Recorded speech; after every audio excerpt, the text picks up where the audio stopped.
Hello, welcome or welcome back. Today I'm doing the last of this series of Neville Says, where I take a quote from Neville, one of Neville's quotes in his lecture series, and I share my interpretation with it and how you can apply it to your life. And today is on faith and walking in faith, walking by faith, because that is what's going to get you to where you need to go. So stick around. My name is Hedley Derenzie and I am a qualified life coach and author. I am also super passionate about the amazing teachings of the law of assumption as originally taught by the great American mystic Neville Goddard. It is the stories that we tell that create our life. So if you want to change your life, then you have to change the story. And if you want to create the most amazing and magnificent life, then you need to know how to tell the most amazing and magnificent stories. And that is where the law of assumption can help. And that is why I am here. I am now telling myself much better stories, and I want to help you to do the same. If you would like support with this, I am available for coaching. I also have a free 21-day set yourself up with the ultimate self-concept course. Or if you just want to stay connected, I am on Instagram. All of those details are in the box below, so check that out. My website is youaretheone.com.au and all of that information is on there too. Okay, let's get into it. So today I'm taking another quote from Neville Goddard's lecture series, volume 1, in which there are 40 lectures, and I have done a quote every day this week. So really I've only touched on 5 of those lectures. So I'm going to keep doing this as we go along. And there's a lot of volumes as well. So we have a lot to get through, which is exciting. There's so much to do, so much to learn, and so much to put into practice, which is half the fun, which is all the fun. That is where the fun is, in the adventure. So I'm just going to get straight into the quote, and it's from the chapter Walk by Faith. Now, everything begins in the imagination, for man is all imagination and God is man. Man walks by sight or by faith in his human imagination. Walking by sight is easier because buildings rarely move. But when you walk by faith, the objects in your mind's eye must remain as stable as those of the physical eye. Okay, so let me just put a few of these words into context. In particular, God. God means imagination. Imagination is God. You are God, so you are imagination. All is imagination, meaning that we are all imagination, and everything in reality is a result of what has been first imagined. So imagination is what's real. Reality is the reflection of what's real, meaning imagination comes first, reality comes second. It is not the other way around. We have been taught to value reality over imagination. It's the perfect setup. We have set this game up absolutely perfectly to direct ourselves away from where the answers lie and where the treasure is to be found, and that is within you. That is to be found within your wonderful human imagination, as Neville Goddard would say. The other word I want to make mention of here is the word man. So this is used all through the Bible, and also Neville Goddard uses this term. Now, if you find yourself resistant to this, if you're a woman or trans or you have another gender identity, this word has been taken away. It has evolved from its original meaning, and it doesn't have anything to do with gender. So the word man was actually derived from Old English, and it was spelt M-A-N-N,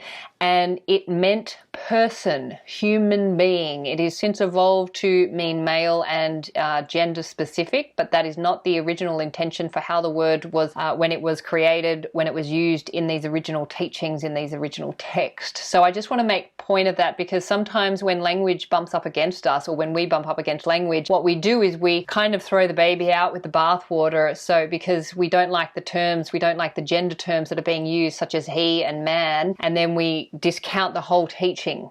And that is not what we want to be doing here, because the teachings are pointing us to where we need to go. Language is powerful, and we need to get back to the original meanings of these words. Everything begins in imagination. I've spoken so much about this, and I will continue to do so, because that's what all of this is about. Everything comes from your imagination. So how are you using your imagination? Are you using it to reminisce about past wounds and old hurts, or are you using it to create new futures and new realities that you want to experience? Are you ruminating on past breakups and all the shit that that went down in the past, or are you thinking about all the possible experiences that you might want to have in your future? Where are you directing your attention? Because that is what is causing your reality to show up and be reflected back in the form that it is being reflected back in. Itchy nose. So, man walks by sight or by faith in his human imagination. Walking by sight is easier because buildings rarely move, but when you walk by faith, the objects in your mind's eye must remain as stable as those of the physical eye. All right, I know you get this, and I know because it's just the same thing. It's that we have to learn to put all our faith and trust into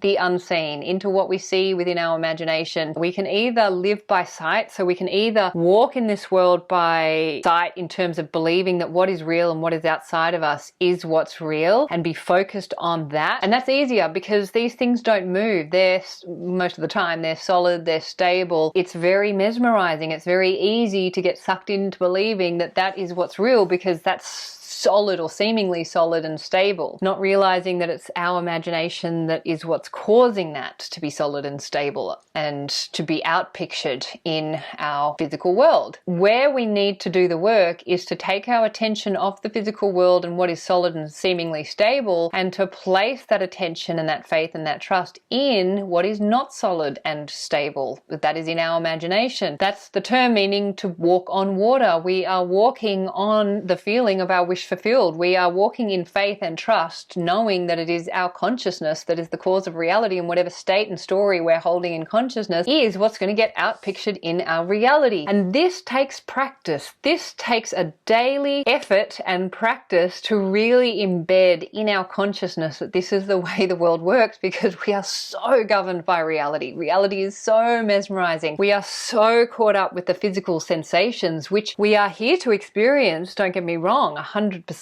but we are here to experience our desires, which we begin to manifest in imagination first and foremost. If you are letting your reality, the physical world, inform your imagination, you will get more of the same, and often what you don't want, because you're actually looking out at other people's manifestations and other people's stories that they've created and they've brought into being. Like, look at the news. You could be filling your imagination with images of the news, and that state of consciousness will get outpictured in your reality in some way, maybe not directly, but in some way there will be a reflection of that state of consciousness. So if you're living in a state of fear based on the images that you're allowing into your imagination, that will get outpictured in your reality in some way, in some form, in some physical manifestation. That is why you want to be really careful and vigilant with what or how you are using your imagination every single day. Are you using it to create states of heaven, or are you using it to create states of hell? It is absolutely up to you. You have complete free will how you use your power. You don't have free will over the fact that you are that powerful. That's a given. There's nothing you can do about that. However, you can do whatever you want with it. You can create states of heaven or states of hell, entirely in your hands. My suggestion is, and certainly Neville's suggestion, and that's what his beautiful teachings are reminding us of, that we want to be walking with faith in the unseen. We want to be placing the value that we would otherwise place on reality on the imagined acts that we are creating in our imagination. That is where we want to be placing our focus, and that is where we want to be consistently holding our attention, knowing that reality will eventually catch up. And the more trust we place in imagination as opposed to reality, the more reality will conform to our imaginations, to our imagined acts and the wishes that we are holding as fulfilled, as already done in our consciousness. So stick with this. There's really nothing else to do. This is the way things work. So we all get here whenever we get here, and however long it takes. Now that you are here, I just urge you to stay with this, stick with this, commit to yourself, commit to the way things are. And then when you do muddle it up and fall over yourself, which we're bound to do because we're so beautifully human, you just continue on. Again, you just remind yourself of what you know to be true, that you are the God of your reality, and you create your reality in your consciousness using the power of your imagination, and you just get up and start again and go, all right, let's go again.